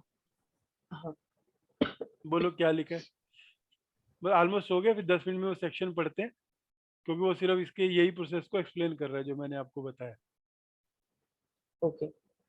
बोलो अभी, तो अगर सबसे आपको पहले ये बोला एज ए लेमैन, आपको सामने सामने बुलाया, एमडी ने बोला कि रितु मुझे हाँ, बताओ कि ईसॉप देना है, हमें क्या करना पड़ेगा। तो सबसे पहले मैं बोलूंगी कि आप ESOP सिर्फ एम्प्लॉयज को दे सकते हैं, हम्म। एम्प्लॉयज के अलावा किसी को भी नहीं दे सकते। हम्म। एंड आप किस तरीके से देना चाहते हैं हम्म। वो बताइए, परफॉर्मेंस बेस्ड और वो सब मैं कहाँ लिखूंगी, वो मैं स्कीम में लिखूंगी। स्कीम में लिखेंगे। हम्म। फिर हमें सबसे पहले कंपनी के रूल, कंपनी लॉ के रूल्स और प्रोविजंस चेक करने की हम किस तरीके से कर हम्म। सकते हैं। सेक्शन 62 और रूल 12 में लिखा हुआ है। वो भी पढ़ेंगे। हाँ। फिर हम बोर्ड मीटिंग बुलाएंगे हम्म। और प्रपोजल रखेंगे उनके हम्म। सामने कि हम ऐसे ऐसे इस तरीके हम्म। से ESOP देंगे, हम कितना पूल क्रिएट करेंगे, हम ड्राफ्ट स्कीम रखेंगे उनके हम्म। सामने। फिर AGM या EGM जो भी शेयर होल्डर मीटिंग होगी वो बुलाएंगे। हम्म। फिर शेयर होल्डर से अप्रूव करवाएंगे स्कीम। हम्म। हम्म। फिर हम फॉर्म फाइल करेंगे ROC के साथ, हम्म। जिसमें shareholder special resolution hmm. And ये रहेगा, क्या हम्म। बोलते हैं, explanatory statement as required under section. हम्म। फिर हमारा प्री रिक्विजिट रहेगी ESOP स्कीम, हम्म। जिसमें सारी टर्म्स एंड कंडीशंस रहेगी, price, whatever related to ESOP, जो हम्म। भी जरूरी होता है, हम्म। जो उसको गवर्न करेगी हम्म। बेसिकली। फिर resolution pass by board committee, हम्म। ये होगा जिसमें लिस्ट बनेगी एम्प्लॉयज की हम्म। कि किस किस को, नहीं नहीं वो तो स्कीम में ही चला जाता है, इसमें ही स्कीम चला में लिस्ट जाता नहीं है ना। जाती है, स्कीम में सिर्फ प्रोविजन स्कीम, जाते हैं। नहीं नहीं एक्सप्लेनेटरी स्टेटमेंट में, रेजोल्यूशन में नहीं नहीं, लिस्ट, उसमें भी लिस्ट नहीं जाती। उसमें लिखा है सर, नहीं जाती, वो केवल एक सेक्शन परसेंट से में लिखा है। 1% से ज्यादा वालों को जाती अच्छा ओके, तो फिर ये by resolution pass by board और कमिटी हम किसके लिए दे रहे हैं वापस? है। लिस्ट, लिस्ट अप्रूव करने के लिए। List, list of employee. हाँ। अच्छा हाँ, हम ये स्कीम पास करने के बाद वो लिस्ट ऑफ एम्प्लॉय जो है हम वो पास करेंगे कि बोर्ड बोलेगी हम इस हायरार्की वालों को, इस इन इन लोगों को हम्म। ESOP देंगे, इन इन हम्म। लोगों को हम रिटेन करना चाहते हैं, हम्म। ऐसे इस तरीके से।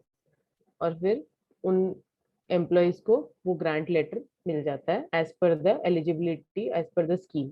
हाँ, पर वो ग्रांड लेटर पे क्या आज के दिन में लेटर मिलते ही वो शेयर्स ले सकता है क्या। नहीं, ग्रांट लेटर में सब टर्म्स एंड कंडीशंस मेंशन रहेगा। हम्म। उसमें लिखा रहेगा कि मिनिमम 1 ईयर वेस्टिंग रहेगा, बस। आपकी स्कीम अगर 1 ईयर से ज्यादा बोलती है तो ज्यादा भी हो सकता है, लेकिन फिर मिनिमम 1 ईयर वेस्टिंग रहता है। 1 साल के बाद आप क्या करोगी। 1 साल के बाद मुझे as a share holder entitlement उधर मिल पढ़ो ना, जाएगी। सामने लिखा हुआ है क्या करना। हाँ वही वही, 1 साल के बाद मुझे एंटाइटलमेंट मिल जाएगी हम्म। आफ्टर ग्रांट, हम्म। कि मैं एक्सरसाइज कर सकती हूँ। हम्म। और एक्सरसाइज का मैक्सिमम पीरियड मुझे दिया जाएगा वेस्टिंग से, हम्म। कि इतने विंडो में आपको परचेज करने हैं ये शेयर्स, हम्म। आपको पैसे देने हैं कंपनी हम्म। को इस प्राइस पे जो हम्म। ऑलरेडी आपको बता दिया गया हम्म। है। फिर हम, कंपनी उसको मेल करेगी हम्म। कि आपका विंडो खुल चुका है, आप हम्म। इस विंडो में पैसे दे दो और हम्म। एक्सरसाइज कर लो। हम्म। मैं डिसाइड करूंगी लॉस है कि प्रॉफिट है मेरा, और मैं पेमेंट कर दूंगी। हम्म। और कंपनी मुझे शेयर्स अलॉट कर देगी हम्म। After calling the board meeting hmm. And filing पैसे। हम्म। हो गया। हाँ। अब यहाँ पे आगे इश्यूज आते हैं। यहाँ तक आप पहुंच गए, ये आपने कर दिया। अभी हाँ, आपकी मैनेजमेंट बोलती है यार मुझे ये टर्म्स चेंज करनी है, ये तो टाइम बेस्ड है, अब मुझे परफॉर्मेंस बेस्ड करनी है। मेरे को। Terms in the scheme, terms हाँ, ऑफ द अभी scheme. Terms of scheme change करनी है। ग्रांट लेटर आप ऑलरेडी इशू कर चुकी हो, सब कुछ सब दे चुकी हो। ओके, हाँ, वेस्टिंग भी हो चुकी है, अनवेस्टिंग भी हो चुकी है, कुछ ले चुके, कुछ नहीं ले चुके। अच्छा, पैसा भी आ गया है। कईयों ने दे दिया है, कईयों ने नहीं दिया है। इस सिचुएशन पे हो आप, मिडल ऑफ द स्कीम में। और मैनेजमेंट बोलती है अब एक काम करो, ये 100 रुपए का जो प्राइस है वो 50 रुपए कर दो, एक्सरसाइज प्राइस। स्कीम में हमने लिखा है कि हम 100 पे देंगे, अब इसको 50 करना है अपने को। या फिर हमें जो ओके, क्राइटेरिया लिखा था कि 2 साल के आदमी को मिलेगा, अब उसको 5 साल करना है। ओके। राइट, ऐसे आ सकते हैं ना सिनेरियो। मैनेजमेंट बोले कि हमने उस टाइम तो हाँ, नहीं सोचा था, अब हमें ये चेंज करना है। तो हाँ। सबसे पहले अमेंडमेंट की प्रीरिक्विजिट है क्या? Share holder approval. वो नहीं, प्रीरिक्विजिट क्या है?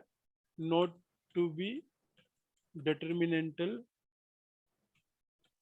इन the interest of share holders. Spelling की नींद नहीं। डिटर्मिनेंटल क्या होता है स्पेलिंग? हाँ, डेट्रीमेंटल। हाँ, टू द डेट्रीमेंटल। इंटरेस्ट। देख ले क्या हाँ, स्पेलिंग है, मेंटल जो भी है। हाँ, हाँ, ये सब स्पेल चेक के कर में इंग्लिश ही खराब हो गया। नॉट टू बी डिटर्मिनेंटल, हाँ, टू हाँ। ESOP holder. द इंटरेस्ट तो आप इज उनके ऑफ। लिए अच्छा कर सकते हो, बुरा नहीं कर सकते स्कीम में। हाँ, ठीक है। तो अगर आपको कोई भी अमेंडमेंट के लिए बोला जाए तो पहले ये देखना है कि क्या वो एम्प्लॉइज के बेनिफिट में है कि एम्प्लॉइज तो के अच्छा बुरा अगेंस्ट में। डिसाइड कौन करेगा? बोर्ड।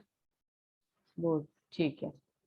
अगर वो इंटरेस्ट में है, so with board hmm, approval call general meeting, hmm. amend scheme and give effect to vested and unvested option holder, including options not yet granted. Right? Amend scheme and give effect to vested and unvested option holder, including options not yet granted. Okay. इसी को ही लग सकता है ना, जिसने share ले लिया अब उसको तो कुछ नहीं लग सकता। हाँ, जिसका खरीद लिया उसका कुछ नहीं हो सकता, अभी 100 जिसको रुपए भी के रेट में पैसा जिसने देना ले है। लिया, बाद में कंपनी ने 50 कर दिया, हाँ, तो वो थोड़ा ना बोलेगा कि अभी मेरे को 50 रुपए वापस करो। हाँ। तो फिर वो ईसॉप होल्डर के बेनिफिट में थोड़ी हुआ। अरे 100 की जगह 50 ले रहे हैं तो ईसॉप होल्डर के तो बेनिफिट में है, शेयर होल्डर के नहीं है। शेयर लेने के बाद तो नहीं। ईसॉप होल्डर नहीं रह गए ना। अच्छा, वो शेयर होल्डर बन गया। Got it. ठीक है। अब मुझे ये ठीक है। बताओ कि अगर मैनेजमेंट बोले कि बिना उसके ही आप लेटर चेंज कर दो, हम्म, अब ये ऑप्शन आ गई। तो अगर आपको लेटर चेंज करने को बोला जाएगा तो आपको क्या देखना पड़ेगा कि जो भी चेंज आप कर रहे हो, हाँ। That should be in line in line with with scheme. Your, दो चीजों को ध्यान देना है, हाँ, शेयर होल्डर अप्रूवल हाँ। And ESOP scheme. स्कीम। और फिर किसके हिसाब से? Original and if revise then original नहीं। तो अगर आपने स्कीम रिवाइज कर अगर सकते। आपने 1 2 3 रेजोल्यूशन पास कर दिए ईसॉप के, आपने पहले स्कीम बनाई, एक रेजोल्यूशन पास हाँ। किया, बाद में स्कीम में अमेंडमेंट की, दूसरा हम्म। रेजोल्यूशन पास किया, तो अब कौन सी स्कीम इनफोर्स होगी? सेकंड वाली। लास्ट, लेटेस्ट वाली। तो अभी पुरानी स्कीम के बेस पे आप कुछ नहीं कर सकते। हाँ। हम्म? तो जो भी आपका लेटर, ग्रांट लेटर रहेगा, उसमें कोई भी ऐसी कंडीशन हो सकती है जो ईसॉप स्कीम के बाहर जाए। नहीं। अब ईसॉप स्कीम में क्या लिखना होता है, क्योंकि कितनी फ्री अवेलेबिलिटी है वो रूल्स में लिखा हुआ है। जितना आपने एक्सप्लेटरी स्टेटमेंट में लिखा है उसको तो आप चेंज नहीं कर सकते। हम्म, जो एक्सप्लेटरी स्टेटमेंट में कवर नहीं है उसको आपको ऑप्शन है। हम्म। तो अब क्या क्या रहता है आगे? लॉ पे आ जाओ। हाँ, ये कंसेप्ट आपने पढ़ लिया था कि हम ईसॉप वगैरह में देना है तो खाली इंप्लॉइज को दे सकते हैं, स्कीम के अंदर स्पेशल सब्जेक्ट टू कंडीशन। तो हम्म। रूल क्या कहता है? A टुकड़े टुकड़ों में करते company हैं। रुको, other insert than a table listed company. ले लो, पहले पढ़ो। अब हम आपके हमने अनलिस्टेड कंपनियों के लिए ही पढ़ रहे हैं, तो ये आपको एप्लीकेबल है, पढ़ो। A company other than a listed company which is not required to comply with SEBI ESOP's guidelines shall not offer its shares to employees under a scheme of employee stock option, hereinafter referred to as employee stock option scheme, unless it complies the following तो requirements, इसको namely. Simple 2 line में लिखूं, unlisted company, that means right हाँ. Move limited, before granting, before reserving 1000 options has to comply with the following. यही मतलब हुआ practically. हाँ. क्या करना है कंप्लाई? The एक एक टुकड़े मारो, issue control Z. of employee. हाँ. Before reserving जोर से 1000 बोल, फिर आएगा options नहीं has to रिकॉर्डिंग में। comply हाँ, with the following. हाँ. The issue of employee stock option scheme has been approved by the shareholders by passing a special तो resolution. शेयर होल्डर किस चीज की अप्रूवल देंगे? शैल अप्रूव व्हाट?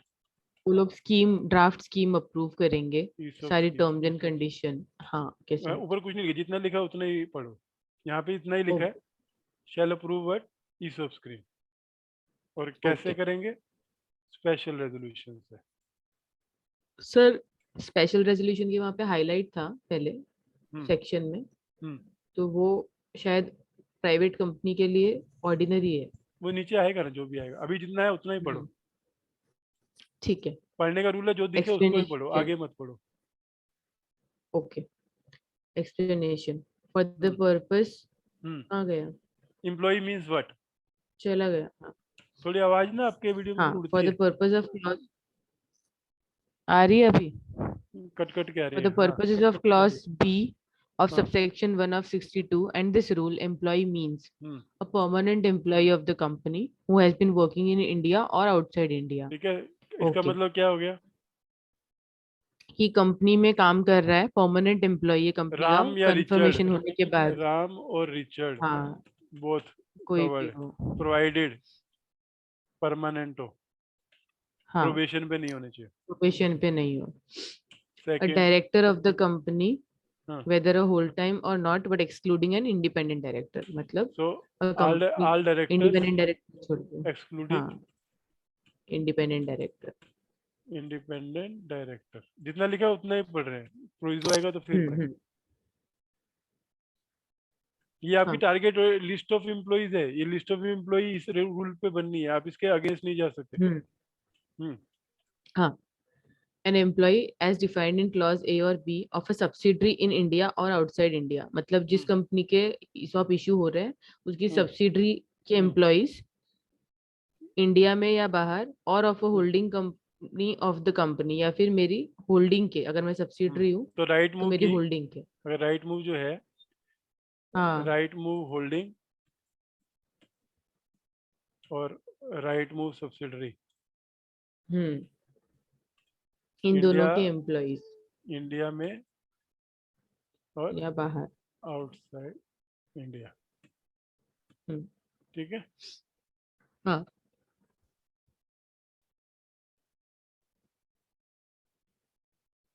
हाँ, ये इसके बाद था कंट्रोल एक्स। ये अब क्लियर हो गया अपने को। पहले एबीसी में क्या क्या, कौन सी कैटेगरी कंपनी कवर हो गए, एम्प्लॉय कवर हो गए? कंपनी का एम्प्लॉय, परमानेंट एम्प्लॉय, कंपनी का एम्प्लॉय, उसकी सब्सिडरी का एम्प्लॉय, उसकी होल्डिंग का एम्प्लॉय, उसका डायरेक्टर एक्सक्लूडिंग इंडिपेंडेंट डायरेक्टर। हाँ, फिर क्या इंक्लूड नहीं है?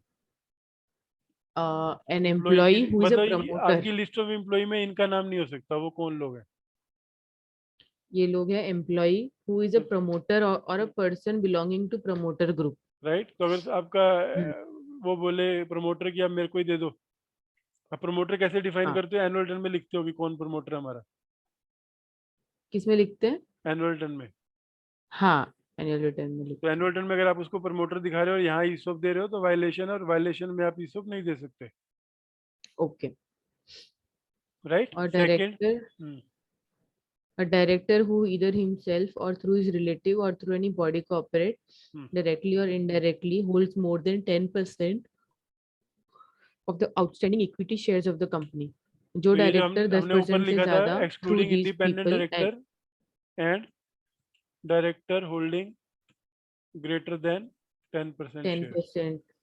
तो ये 2 लोग एक्सक्लूड हो गए। हम्म तो लिस्ट ऑफ एम्प्लॉय में इसका नाम नहीं हो सकता। Permanent excluding A director either promoter himself or through his relative और or through any body company, corporate. Directly या इनडायरेक्टली कैसे भी। बॉडी कॉर्पोरेट वाला फिर वो एसबीओ वाला फंड है ना। Excluding promoter group. हाँ तो अभी एम्प्लॉय की डेफिनेशन क्लियर हुई। जो बोर्ड अप्रूव करने वाला है, आपको बोला लिस्ट ऑफ एम्प्लॉय बनाओ जिनको मैं ऑप्शन दे सकता हूँ। हाँ, तो इनको दे आप सकते हैं और इनको तो नहीं दे सकते। इसमें किसी तरह का कोई डाउट है तो मुझे बताओ। नहीं, डाउट नहीं है। तो अभी तक हमने कितना पढ़ा? हमने सिर्फ इतना ही पढ़ा कि अनलिस्टेड कंपनी ऑप्शन देने से पहले कंप्लाई करेगी स्पेशल रेजोल्यूशन से, ईसॉप स्कीम अप्रूव कराएगी। हम्म फिर जो इम्प्लॉइज हैं वो परमानेंट एम्प्लॉय रहेंगे कंपनी के सब्सिडरी के होल्डिंग के, डायरेक्टर्स एक्सक्लूडिंग इंडिपेंडेंट डायरेक्टर और डायरेक्टर होल्डिंग 10% छोड़ के, और परमानेंट हम्म एम्प्लॉय में प्रमोटर प्रमोटर ग्रुप छोड़ के। ठीक है। क्लियर है? अब हाँ, आयो क्लियर। स्टार्टअप कंपनी में। हाँ, हम्म provided that in case of a startup company as hmm defined under this notification issued by Department for Promotion of Internal, this hmm the condition mentioned in subclause 1 and 2 जो हम्म। ये 1 और 2 में दिया क्या हुआ है था? ऊपर कि हम प्रमोटर प्रमोटर ग्रुप या फिर और डायरेक्टर जो 10% से तो ज्यादा तो इक्विटी आपके होल्ड केस करता में अगर आप एक स्टार्टअप कंपनी हो तो क्या है। अपने हाँ, प्रमोटर को या डायरेक्टर को ईसॉप दे सकती हो? हाँ, दे सकती हूँ अप टू 10 years। लेकिन एम्प्लॉय में हाँ, परमानेंट होना चाहिए। हाँ, परमानेंट एम्प्लॉय। ये क्लियर है? परमानेंट मतलब वो डायरेक्टर प्रोबेशन नहीं होना कंपनी चाहिए का ना। एम्प्लॉय होना आप चाहिए। उसको प्रमोशन का लेटर नहीं दे सकते। नहीं, डायरेक्टर बाय डिफॉल्ट हाँ, एम्प्लॉय कवर होता हो ही गया है ना, ना। डायरेक्टर कवर हो गया ना। अगर डायरेक्टर है तो, अगर हाँ, प्रमोटर खाली एक हाँ, सीईओ की पोस्ट पे बैठा है, शेयर होल्डर है और सीईओ है, हाँ। डायरेक्टर नहीं है तो। नहीं, नहीं, एक मिनट, प्रमोटर खाली सीईओ है हाँ तो भी एम्प्लॉय तो हो गया ना। हाँ, एम्प्लॉय हो गया ना परमानेंट। हाँ, हाँ, अगर आप स्टार्टअप नहीं होते तो आप उसको नहीं दे सकते थे। नहीं दे सकते थे। स्टार्टअप हो तो 10 साल तक आप दे सकते हो, उसके बाद नहीं दे सकते। नहीं दे सकते। अब आप जो शेयर होल्डर की अप्रूवल लोगे तो उसमें आपको हम्म क्या क्या बताना है? अब ये चीजें आपकी बोर्ड मीटिंग से पहले डिस्कस होनी है कोई भी ईसॉप स्कीम के लिए। क्या क्या? Total number of stock options to be granted, हम्म ये मेरे एक्सप्लेनेटरी में जाना चाहिए। हम्म। Identification of classes of employees entitled to participate in the अब इसमें एम्प्लॉय क्या क्या स्कीम। ऑप्शन हो सकती है? All employees, all all staff, employee, all all staff. Worker, ये स्कीम में लिखा हो सकता है। हाँ, ओनली डायरेक्टर्स। आप किसी भी टाइप की स्कीम बना सकते हैं ना। हाँ, हाँ, हाँ, covering all employ, covering all staff, all worker, only directors. हाँ। तो ये, और या having experience greater than x years. हाँ, हाँ, या फिर इस एक्सपीरियंस और पोजीशन पे। सर्विस हाँ। Greater than X period. हम्म राइट? हम्म फिर और क्या बताना है उसमें? अप्रेजल प्रोसेस फॉर कि आप कैसे डिटरमाइनिंग डिसाइड द करोगे? ये स्यू मोटो नहीं है, मन से कोई भी लिस्ट बना के नहीं डाल सकते। Appraisal process for determining eligibility of employees to the employee stock option scheme. इसका मतलब क्या हुआ? कि आप किस तरह से मेजर करोगे कि यही एम्प्लॉय इस लिस्ट में आने चाहिए।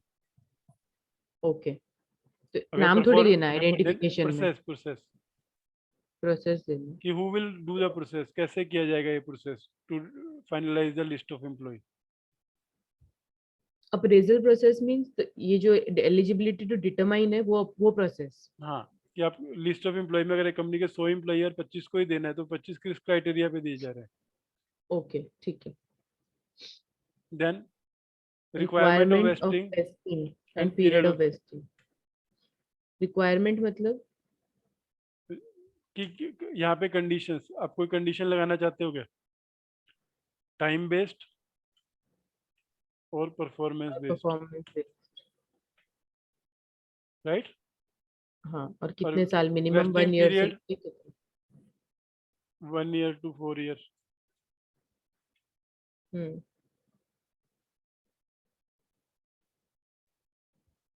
ओके। हम्म तो ये वेस्टिंग पीरियड बोलते हैं इसको, कि कब तक होगा। तो हमने जब 30, 30, 40 बोला तो हमारा वेस्टिंग पीरियड कितना हो गया? 3 साल।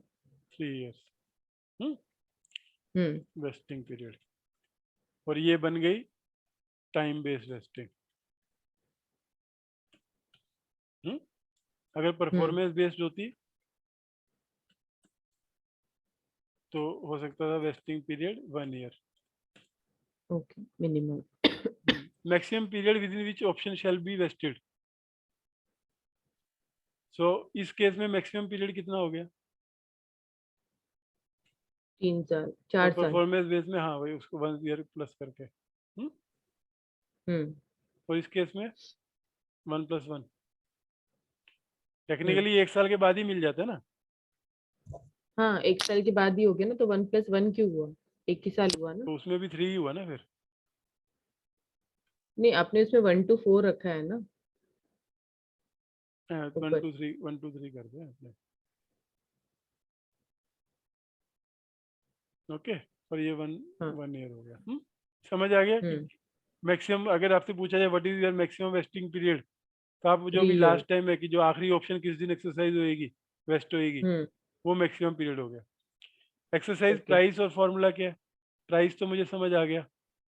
तो सर, हमारे केस में तो 30, 30, 40 दिया है।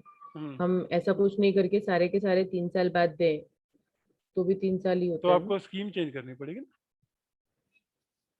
नहीं नहीं, इधर हम शुरू से ही 30, 30, 40 नहीं रखते, हम 3 साल बाद देंगे डायरेक्टली। हाँ, तो आपका वेस्टिंग बस पीरियड हो गया ना, ये रिक्वायरमेंट ऑफ वेस्टिंग 3 टाइम हो साल गया होगा। एंड पीरियड ऑफ वेस्टिंग हाँ। हो गया। वो आपकी चॉइस ठीक है, है। आप स्कीम में क्या लिखते हो। यहाँ पे आपको शेयर होल्डर के पास अप्रूवल करानी है उसकी। ओके। तो ये सब आपको पहले डिसाइड करना रहता है। हम्म। ये सब आता कहाँ से? आपकी स्कीम बनी रहती है, उसमें ये सारे पॉइंट कवर रहते हैं, वही चीजें आप वहाँ पे लिख रहे होते हैं एक्सप्लेनेटरी स्टेटमेंट में। हाँ हाँ। ठीक है। ठीक है। अब ये हो गया एक्सरसाइज। फार्मूला क्या हो गया? आपने कहा 25% discount to price on the date of vesting. ये फार्मूला बेस भी हो सकता है, जरूरी नहीं आपको फिक्स अमाउंट ही देनी है। On the date of vesting की date of vesting exercise? Vesting 500, vesting vesting 500 के का दिन जो भी 25%, एफएमवी रहेगी। उसका हाँ। 25% डिस्काउंट आप दोगे। तो अगर 500 का है तो आप 375 में दोगे। हम्म हम्म ठीक है। तो ये फार्मूला बेस हो गया। प्राइस में आपने प्री डिटरमाइंड प्राइस ही लिख दिया, 100 रुपये।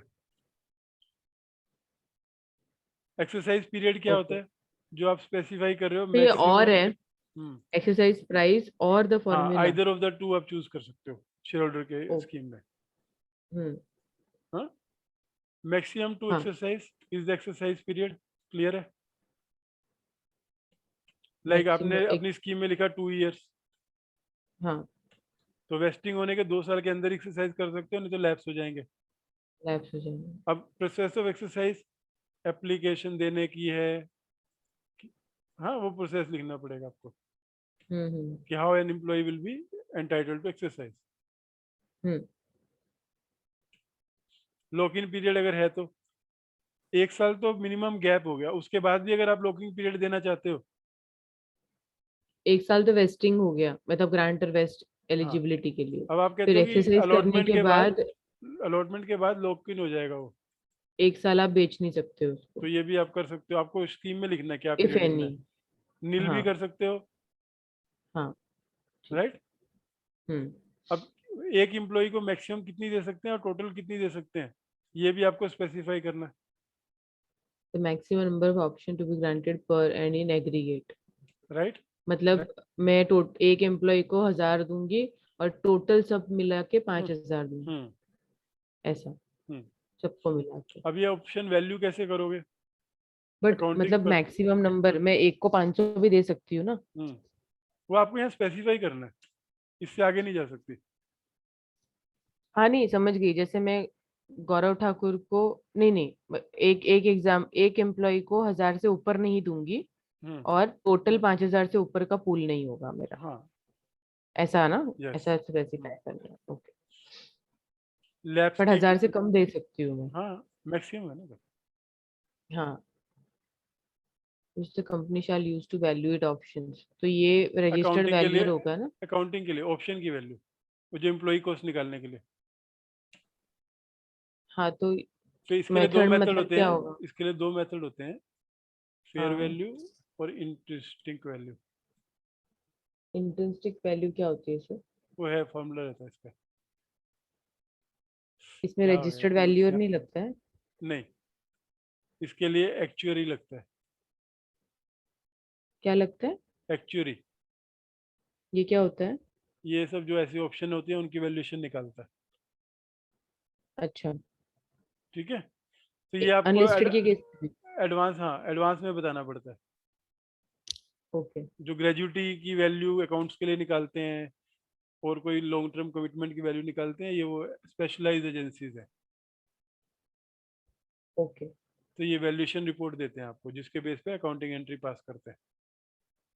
मैंने तो रजिस्टर्ड वैल्यूअर ही सुना था। हाँ, तो नहीं सुना तो मैं सुना रहा हूँ ना नया। ठीक है। क्या स्पेलिंग को क्या हो गया है? SIC, इंट्रिन SIC आएगा आगे लास्ट में।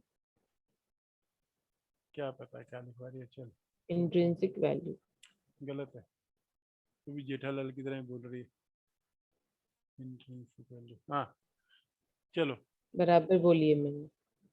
एक minute, condition under which option vested में लैप्स, लैप्स किस केस में होंगी vested option? Vested, already vested options. हाँ, तो लाइक टर्मिनेशन मिसकंडक्ट के टाइप। केस में हमने बताया था कि वेस्टेड भी लैप्स हो सकती हैं, ये आपको स्पेसिफाई करना है। ओके। हम्म। और जो हमने बोला था कि रेजिग्नेशन और टर्मिनेशन होगा नॉर्मल कोर्स में, तो मैक्सिमम कितने टाइम के अंदर एम्प्लॉई एक्सरसाइज कर सकता है? The specified time period within which employee shall हमने exercise बोला the लाइक vested 3 महीने का option. टाइम देंगे हम उसको, कि जो वेस्टेड ऑप्शन है 3 महीने हाँ, में ले ले। हाँ, तो ये प्रपोज हमको टर्मिनेशन एडवांस हो। में शेयर होल्डर को बताना पड़ता है। हाँ, और तो उसमें मैं कितना भी रख सकती हूँ ना, 2 साल हाँ वो भी रख आपकी सकती चॉइस हूँ है, ना? चॉइस है। हम्म।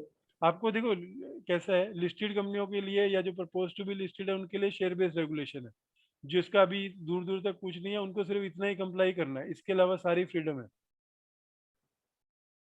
For example, if I'm going for IPO in the fourth तब year तब आज आपको से। शेयर बेस्ड रेगुलेशन में जो उन्होंने लिखा है कि अगर आपकी कंपनी आईपीओ के लिए आ रही है तो आपकी ऑप्शंस को ये कंडीशनें आ पूरी रही है कर। मतलब मैं अभी तक नहीं, अभी सोचा नहीं है, बट दिमाग में लेकिन तो है अगर 4 साल जाओगी बाद करेंगे। तो ये स्कीम एलिजिबल होनी चाहिए ना उसके हिसाब से, तो आपको ध्यान रखना पड़ेगा। तो मुझे पहले शेयर बेस पढ़ना है। शेयर बेस में खाली उतना सेक्शन जो प्रपोज टू बी लिस्टेड के लिए। तो प्रपोज टू लिस्टेड तो वो होती है ऑलमोस्ट सर, यही है, जो जो DRH। कंडीशनें कंडीशनें रहती हैं ऑलमोस्ट यही रहती हैं, आर्बिट्रेरी हाँ। चीजों को रोकते हैं वो लोग। अच्छा। और ये स्टेटमेंट होएगी कि आप अकाउंटिंग स्टैंडर्ड को फॉलो करोगे। ठीक है, तो अभी वन में क्या पढ़ा हम लोगों ने, ओके। कि आप स्पेशल रेजोल्यूशन पास करोगे और ये सब एक्सप्लेनेटरी स्टेटमेंट में इंफॉर्मेशन हाँ, दोगे। हाँ। और इम्प्लॉई की डेफिनेशन पढ़ी है आपने। Third yes. में क्या है? The companies granting option to its employees pursuant to ESOP scheme will have the freedom to determine the exercise price in conformity with the applicable accounting policies, if any. Free to determine exercise price, 500 रखो, हाँ, 1000 रखो, 100 रुपये रखो, लेकिन एक condition ध्यान रखना, issue of share हाँ, एट डिस्काउंट अलाउड नहीं है, not less than face value, हाँ। Value else free to determine, right? Okay. ठीक है, हम्म। अभी जो हमने पढ़ा वो स्कीम की अप्रूवल थी, उसके अलावा स्पेसिफिक अप्रूवल भी लगती है शेयर होल्डर्स की। किस केस में? जब आप ऑप्शन दे रहे हो अपने एम्प्लॉइज को, होल्डिंग और सब्सिडरी के, या किसी एक एम्प्लॉइज, आइडेंटिफाइड एम्प्लॉइज को 1 ईयर में 1% ऑफ द इशूड कैपिटल। तो अगर आपकी कंपनी की 1 लाख कैपिटल है, शेयर्स हैं, और आप किसी एक एम्प्लॉय को 1100 ऑप्शंस देना चाहते हो, हेलो,